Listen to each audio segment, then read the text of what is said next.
Hey fellow runners, Jane here.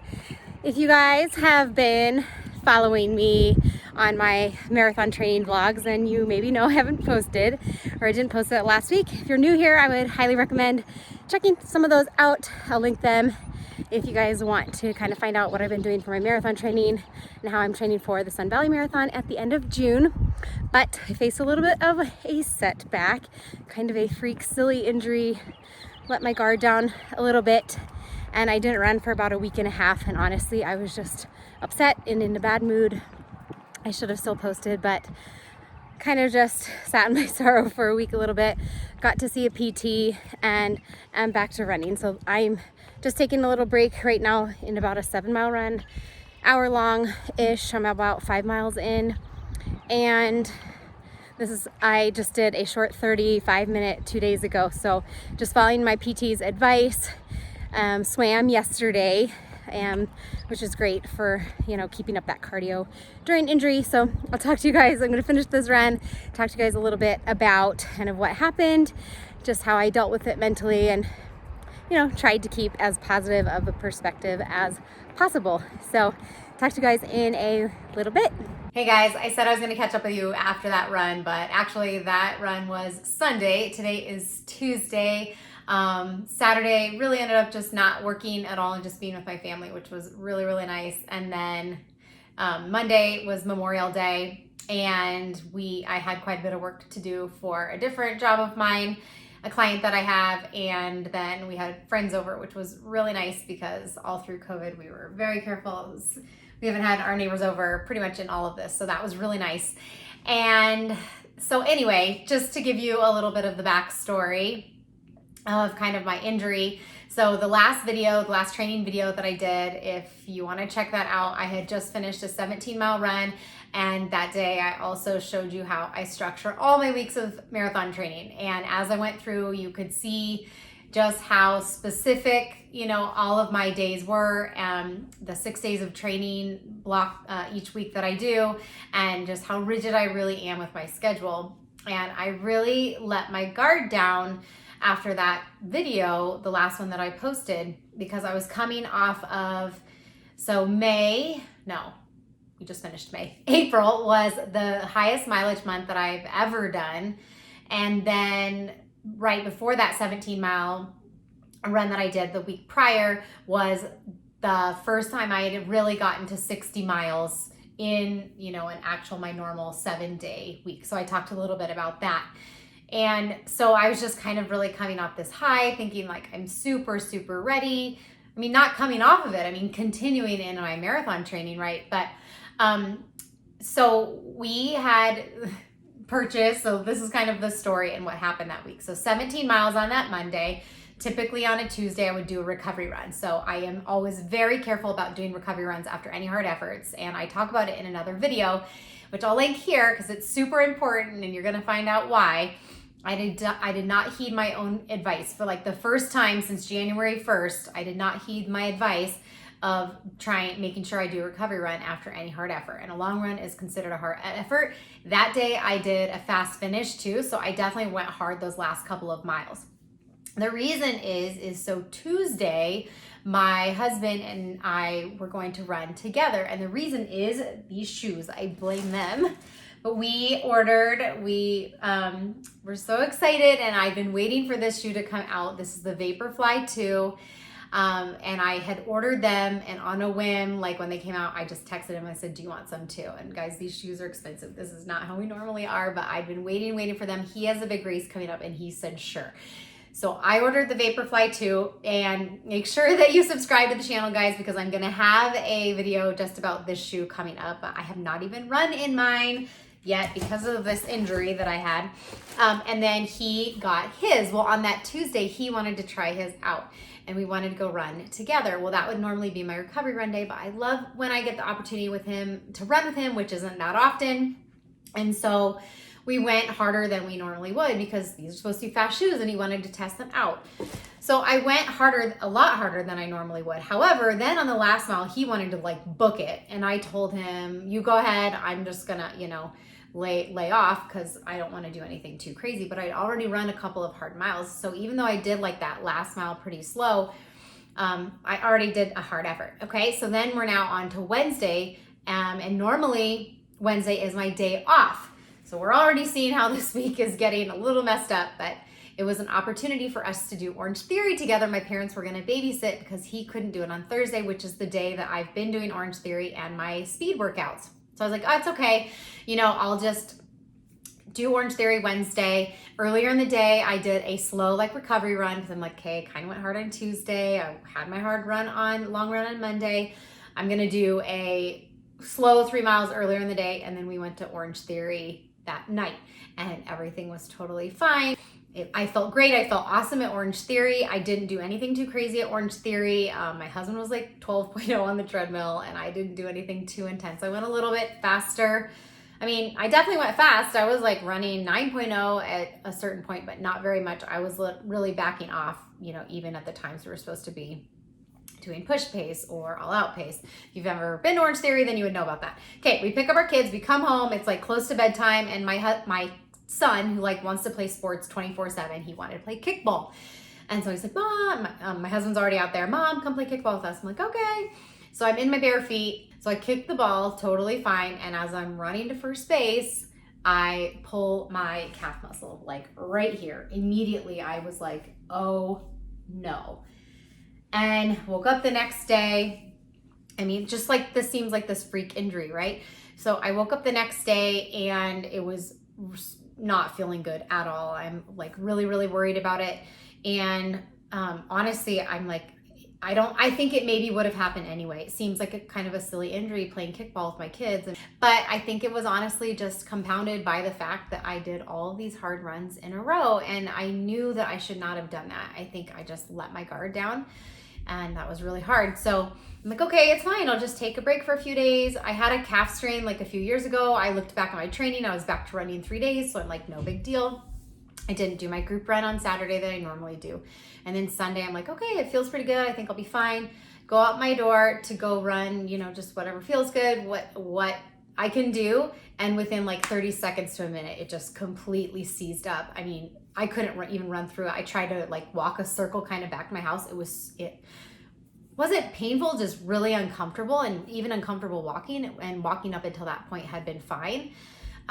Walked in the door, my husband was like, oh no, you're back already. And I burst into tears. So, and I'm not a big crier, but it was just really disappointing and made me super worried just because I'd already worked so hard in my training at this point. And I have this marathon coming up and I have a big goal and I want to qualify for Boston again. And I just was really worried about the setback at that point. And yeah, so like I said, I was in a bad mood. I didn't do a video the following week because that was that Sunday and I didn't try to run Monday. And I was just like, hey, I guess I'm just resting until I can run. My friend asked me, were you going to see a PT? I said, okay, I'm just going to see how this week goes just by resting it, rolling it out, doing compression, doing ice, putting it up like they say you're supposed to do, the RICE method, right? And basically Wednesday, got on the treadmill, tried to do a little bit of running, and it was mostly walking. I would jog just barely, and I could feel it tighten up a little bit. So then by Thursday, I'm like, okay, I need to see the PT because I don't know. Tried to get into my regular PT. They were like, we'll see you June 8th. I'm like, no, that's not going to work. So part of the reason, really the big reason I was freaking out even more than a marathon is because I have the Ragnar Relay, which is coming up now. It's next week, Thursday. And there's 7 other women on the team, and I don't want to let them down. That was honestly the biggest reason why I was so upset. And okay, before I talk about the PT, just kind of how I was getting through it. And you know how people will set an intentional word for the year, in January sometimes. I don't ever do that, but just this through COVID and just through everything that I've been through personally and just my running journey or whatever it may be, if it's a hard time, it's just always perspective. I keep this word in my mind, perspective, have perspective. And that just helps me get through it. And I just think it's so important for people to think about what others are going through, which that doesn't discount any of the feelings that I was having in the moment or any of the feelings that you might have in the hard times that you're going through, because those feelings are absolutely valid and you need to recognize them. But just sometimes having perspective brings you down a little bit to say, okay, this is something that I can get through. Is this something worth being so upset about? In fact, another training video, I'll link that one, where I talk about a podcast where Brene Brown interviews the author of Grit. I'm forgetting her name. But in that, Brene Brown talks about things that bother you, like, and how much time you want to put into like stressing over those things that are happening to you, right? So it was like, will you care about it in 5 minutes? Will you care about it in 5 weeks? Will you care about it in 5 months? Will you care about it in 5 years? And I thought that was really good. And I was really trying to think about that. And I'm like, you know what? Honestly, I would care about this in 5 months. If like my marathon was sabotaged or I couldn't run this relay with these women, like I'm sure I would be on to the next, but I would care about it because I want to try to qualify for Boston. So yeah, it does matter to me, right? And so anyway, my feelings were valid, but at the same time, there could be a lot worse things, and I'm in a pretty good place, right? Okay, so that's kind of like how I got through it, get through my emotions, so I'm just not upset. And honestly, by the end of the week, I'm like, you know what? If this is what it is, and the PT tells me that, you know, I can't run right now, then we're just gonna have to like, you know, reassess the situation and what that's gonna look like. So I made the appointment, and then Friday morning I woke up and I just could tell my calf was so much better. I mean, I could tell every day it was getting better and better. And Friday morning, I'm like, wow, I can't even feel this at all when I walk on it. So that is a good sign. So I went to him, a new PT, because like I said, I couldn't get into my other one. And he was awesome. And, you know, he basically said, there's no divot that I could feel. He did like a lot of massage and had me do some like back and forth exercises on my feet, going forward on my toes and heels. He just wrapped in something super tight called voodoo tape. And then he had me get on the treadmill and just kind of to assess. So long story short, he was like, as I left, he said, I'm feeling really encouraged by what you're saying and how it's feeling and what I'm seeing with you just running a little bit on the treadmill. And I was feeling really encouraged because when I got on the treadmill, I'm like, oh my gosh, I can run. It's slow, a lot slower than I would normally do, but I can do it. And that at least is going to be, you know, on the road to recovery and like getting stronger, right? So then he told me that I could run 30 minutes and that day. So I ran 30 minutes and I ran straight 30 minutes and hallelujah. I mean, like seriously, I was so happy because I just, you know, it's something, right? And then he told me to take the next day off for cardio. He wanted me to swim. So I went swimming with my daughter, which was really, really nice. And then I was able to, he told me I could double that for the next day. So that would have been Sunday the video that I showed at the beginning of this. And then Sunday I did 6.5 miles. And then yesterday, I'm like, well, because I wasn't going to check in with him because it's a holiday weekend. I'm like, you know, I'm feeling really good. I'll just do like a recovery run. So I did that yesterday, just 3 miles. And then woke up today. I'm like, okay, I'm feeling really good. I think I'm just going to go through with this, you know, and maybe ask for forgiveness later from the PT if I wasn't supposed to do that. But honestly, the only person I'm hurting is myself if it's something that I shouldn't be doing. So I'm just trying to like listen to my body and be really careful. And for the first time ever, I feel like I've been doing that as I've gone through this injury. And so today I'm happy to report I did 8.5 miles, and you can definitely tell I didn't run for like 8 days in a row. My legs are tired and stuff, but my pace was pretty good. And even like keeping a fairly good heart rate, you know, for the pace that I was going, keeping it pretty easy feeling. And I'm just feeling really encouraged. And more than anything, I know 100% at this point, you know, as long as I continue to feel like I'm feeling that I can be there for my Ragnar team and do my best for my Ragnar team. And that is huge for me. And as far as the marathon, I'm still like having a lot of like, oh, what should I do? Because at this point, my entire plan is sort of shot because I can't just like go do a 20-mile run tomorrow and just be totally fine. But I really feel like I need to get in at least one more 20-miler. I was going to do three of those. So I'm hoping that maybe Saturday, if I'm feeling good, I could attempt to, you know, I might just say to myself, try to do at least 18.